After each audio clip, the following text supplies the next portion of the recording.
What's up, everybody? Paul Hickey here with nooffseason.com. Welcome to a special premium pod of the Sports Card Strategy Show. You have access to this episode because you are a premium subscriber at nooffseason.com and or a premium pod member on Spotify or YouTube. So thank you so much for your support. I am super pumped to be here with you today to share with you some premium sports card strategy information.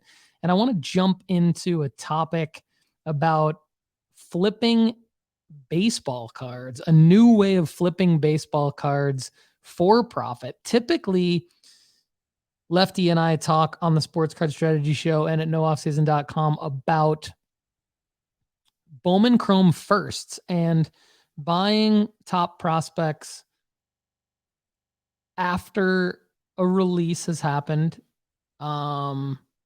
waiting about a year to buy the top prospect after the release has come out because the prices settle and they're not crazy off the bat of the release. And then we talk about selling them upon call up, and that yields a profit and takes out the risk of them sucking at the major league level. That's one way to profit off of baseball cards. That's typically what we focus on. But thanks to Chad Gill, who is a audience member turned analyst at nooffseason.com, and a concept that I've been thinking about for a long time, and a concept that many of you already know about and execute: cracking slabs. Cracking slabs, resubmitting them to PSA when you don't like the grade you got, or cracking slabs from other grading companies and submitting them to PSA. Why? Because PSA slabs greatly outsell slabs from other grading companies on the secondary markets. And doing it in a very strategic way with layers. So this is a premium podcast, not about the concept of cracking slabs and resubmitting or submitting to a different grading company, aka PSA. This is a premium pod episode that gets very specific into doing it with baseball cards in a different way. So let's jump into it. What did we do? Well, on episode 72 of the Sports Card Strategy Show, many of you heard Chad talking in his Flip to Fund Your PC segment about Clayton Kershaw's 2008 Topps Update rookie card. And we used that example to break down some gem rate data of SGC 9.5s and CSG 10s and 9.5s over to PSA 10s. Now, the easiest to find card out of all of those is SGC 9.5s, and that's actually the sample size of data that Chad had the most of. And so we're going to look at this Clayton Kershaw. We're going to do a deep dive into this Clayton Kershaw 2008 Topps Update base rookie. Now, normally, in this day and age, Lefty and I would tell you stay away from Topps rookies. They're not worth anything, blah, blah, blah. And that's in reference to guys like O'Neal Cruz, for example. Like, we want you to go get his 2016 Bowman first, not his 2022 Topps Chrome rookie card, right? So anyway, this is a little bit different because we're looking at Clayton Kershaw, who is a future Hall of Famer, multiple-time World Series champ, Cy Young Award winner. It's weird because he's a pitcher. Actually, I kind of like this example more because he's a pitcher, because it's proving that you can really do this with any card as long as the player has some kind of a fan base and market. Kershaw certainly does. Not that he transcends the position, but that he has just dominated at his position for long enough and has the respect and the fan base to be able to have liquid cards. So the point of this is that his SGC 9.5s, which is not a gem mint grade. Okay. SGC has the half grade that PSA does not have. And BGS 9.5 is a gem mint. So what's cool about using SGC as an example is many people out there may not know this, especially if you're new to the hobby. SGC 9.5 or new to grading. SGC 9.5 is not a gem mint grade. It's a grade that SGC thought was very, very close to a 10, but for some reason, they didn't give it a 10. And because there's human error involved in grading, it very well could have been a 10 on a different day or with a different grader. So I like the SGC 9.5 example a lot because more often than not is very close to what a PSA 9 is. And we want to establish in this crack and submit strategy, we want to establish a floor because there is risk to this. Now, Chad, I asked him on episode 72 what his gem rate was of SGC 9.5s to PSA 10s. What I mean by that is, like, what's the success rate? Like, if you submit 10 SGC 9.5s, how many PSA 10s do you get back? On average, he said about 6.5, right? So about a 65 to 66% gem rate when he cracks open an SGC 9.5 slab and submits it to PSA. Now, that could be reversed. So we want to look at the reversal of that, which I'm going to talk you through in this premium pod episode as well. Because if you get 3 or 4 PSA 10s and the rest 9s, you want to know, am I losing money? Is that a risk? So you want to pick a card that will reflect a high floor and a high ceiling. And this Clayton Kershaw happens to be a great example. And it's an example of a way to make money on baseball cards that have nothing to do with Bowman Chrome first prospecting. And they have really nothing to do with position of the player. You can even do this with a pitcher.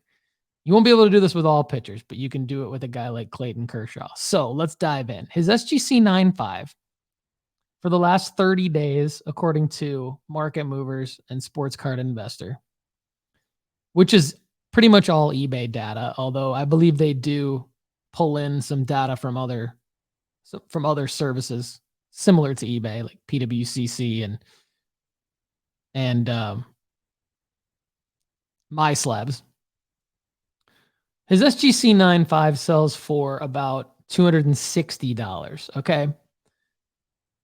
Now the PSA 10 sells for about $625. And this is in March. So, if you would have done this back in, say, November, which is when Chad recommends that you buy baseball cards, November, December, maybe even a little bit into January, you definitely could have had this card for a lot less in SGC 9.5, certainly, than the $260. It's gone up 4% over the last 30 days. Now, the PSA 10 has gone down 12% over the last 30 days, but it's still selling for over $600. So the analysis that I've done essentially is that when you do the math and you take into account the fact that essentially what you're going to do is you're going to need to submit 20 cards to PSA minimum to get a bulk value grading submission fee of only $19 per card. That's the lowest grading fee that you can get from PSA. And that's the one that you're going to want because you don't want to eliminate any of your profit margin on the grading fee in this case, especially with a veteran future Hall of Famer. Timing on this is important in terms of when you buy the card. To Chad's point in episode 72, you probably would have wanted to buy baseball if you're going to do this. And you can do this again next year. The timing of this episode doesn't matter as much as how you time your purchases. Because if you time your purchases on a guy like Kershaw, you'll pay less for him in December than you will in March, heading into the hype of the baseball season. So what you want to do is you don't need to buy 20 of these. But you need to include them into a bulk submit. You need to have the difference in the amount of cards, meaning if you're going to buy one of these, have 19 other cards already that you're going to submit to PSA, right? In my example, I'm going to say we're going to buy 10 of these, right? So if we buy 10 of these, in SGC 9.5. And the assumption is that we have 10 other cards ready to grade that's going to go in with that. Could be any card that meets the criteria of the PSA bulk value submission. So really, it's going to be just about any card of any sports card from, say, the early 2000s through today, right? We'll meet that criteria. And just to be safe, like if it's within 3 or 4 years either way of the card that you're buying, you're going to be in good shape.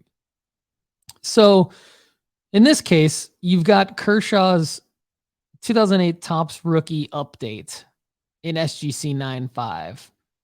And we're gonna buy 10 of these and we're gonna submit them to PSA. So the Kershaw in a vacuum part of that grading submission, it's gonna be around $2,600 to buy the 10 Kershaw SGC 9.5. It's gonna be an additional $190 in grading cost for that. So you're gonna be in $2,790. So just under $2,800 for that. Okay. Now, if you do in fact get 7 PSA 10s back and 3 PSA 9s back, you'd likely be able to sell all the PSA 10s for around $625 to $650 each if you sell them in March. So you're going to, if you buy them in November, December and sell them in March, that's what we'd recommend. You're going to get a subtotal, hopefully, of around $4,500 for those PSA 10s. A PSA 9 Kershaw sells for around $170 each. So if we look at the PSA 9 in March, it's selling for around $170 each, and it's super liquid. They're easy to sell the PSA 9s. So that's going to give you, if you get 3 of those, that's going to give you $510 more for the 3 of them. So that gives you a total of just over $5,000, approximately $5,010. That gives you a 44% gross profit on this play for buying 10 of them with nothing happening. This is easy money. This should be easy money if you execute the play. Now, you do have to crack the slab open yourself, which is super easy to do. You basically can grab a pair of pliers and crack the top part of the slab where the label is gently, and then grab a screwdriver, lightly stick it in the top, and then use it as kind of a lever to pop the top of the slab off so that nothing scratches the card as it slides out. Be ready to potentially clean it with a microfiber cloth or just slide it right into a penny sleeve and card saver. I'm not saying that you will never damage the card, but I'm saying that if you do it carefully and slowly, you should not damage the card. Hopefully we'll have some more instructional videos in our repertoire to show you how to do this. I know Chad said he was going to put one together. This is not one of those videos, but I'm just giving you an overview that you will have to crack the slab yourself, and then basically submit it as a raw card, like I said, to get that PSA bulk value grading fee of $19 per card. So now, but other than you doing that and waiting, say, the 3 months to get your card back and then listing it whenever you want to list it, ideally in a hype cycle for the sport that you're buying for, in this case, baseball, which would be March, April, huge hype cycle. Nothing's happening with the Dodgers. Nothing's happening with Kershaw's career. I mean, if he's on fire at the time that you list to sell, you could probably profit even more. But if he's not playing well, it's probably not going to matter with a player like Kershaw and hundreds of other players that you could do this strategy with. So the reason why this is so significant is because you don't have to worry about the X factor of the player performance like you do with every other sports card investment that we typically talk about on the network here at nooffseason.com and the Sports Card Strategy Show. So in fact, if you did benefit from player performance by picking maybe even a younger star like Ronald Acuna, and you implemented the same strategy, getting super cheap SGC 9.5s and flipping a bunch of them, cracking them and subbing them to PSA, hopefully getting 10s, you could even get a parlay if Acuna wins an MVP or leads the Braves to another World Series. I'm saying I haven't dug into Acuna cards on that, but that is another thing to consider. Now, lastly, I will say that even though the title of this is how to flip baseball cards to make money, really, this is all about applying this strategy across any sport, right? So I'm going to look at Dak Prescott, and I randomly did this in preparation for this premium pod because I thought, what's a good example of football? Because, this is being recorded in March. I'm thinking if I had to pick a sport to buy right now, it probably would be football. It's a little bit late for basketball. It's a little bit late for baseball. It's definitely late for F1.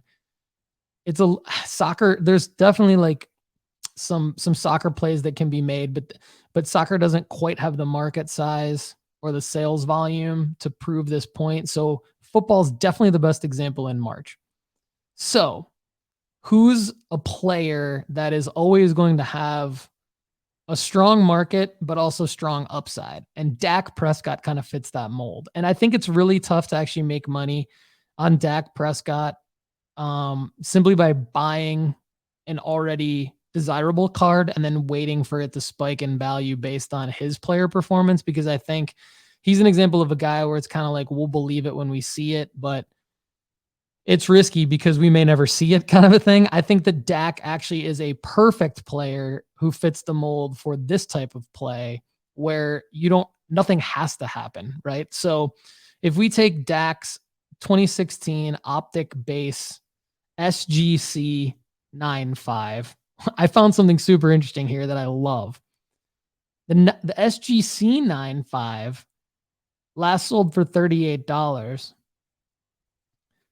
And the PSA 9 last sold for $35. That's only a $3 difference.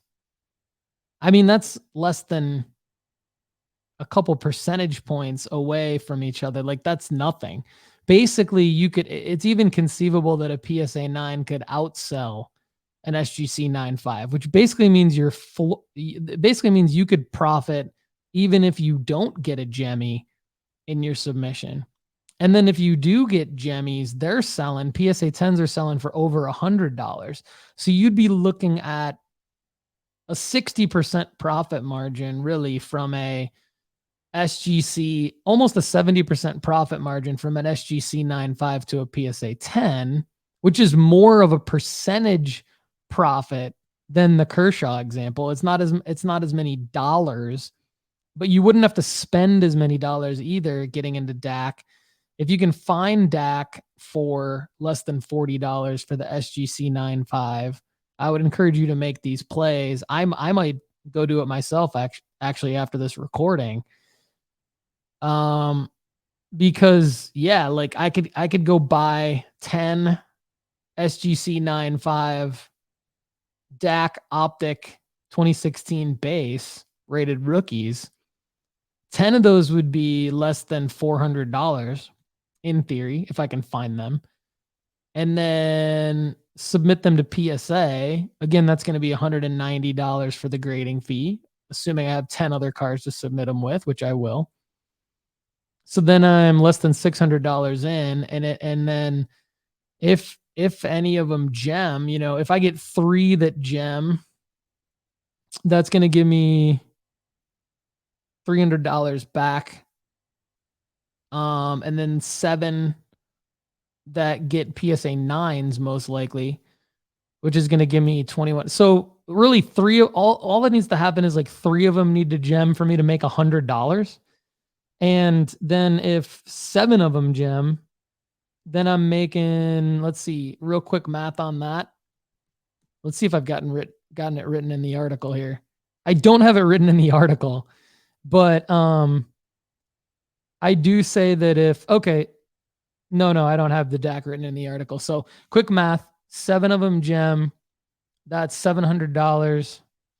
And then, it's going to be like, I'm going to almost double my money. I'm going to more than double my money if 7 of them gem for sure. because I'm going to get 3 to this is 90, 700, 800 minus 400. Yeah, I'm going to basically just more than double my money. Assuming I sell them. I mean, and this is in March also. So that's the other factor here that Chad pointed out in episode 72. Doing this, buying them at the appropriate time and then selling them at the appropriate time. This is perfect. So if you can find these DAC SGC 9s in the off season, June is an even better time to buy these. So let's say I find 10 of these between May and June, and then I stop. Now my average price on the SGC 9.5 is going to average out around $35. But then if I sell them in August, or if I sell them, let's say Dak does actually start the season hot, and now all of a sudden, let's say the Cowboys just start off like 3-0, and Dak's put up 3 solid games in a row. Amazing time to sell. They're probably going to be 175 a piece in PSA 10, and maybe 40 or 50 a piece in PSA 9. So, but that doesn't even have to happen. You could just, what I would actually recommend is selling them in August, based on the football card hype cycle. And then all of a sudden you've got all your profit, you move on, and you can reinvest that into whatever else you want, whether it's your mortgage, whether it's gifts for your family, your savings account, or as many of us like to reinvest it back into the hobby, into your PC. So thank you so much, everybody, for watching and listening to the premium pod. I'm Paul Hickey with nooffseason.com. There is no off season. This is the Sports Card Strategy Show Premium Edition. Thanks again for all of your support. If you are watching or listening to this, you are paying for this content, and I hope it's worth it. Tell your friends, everybody. And email me at paul@nooffseason.com. I'd love to hear from you. Thanks so much, everybody, and have a great day.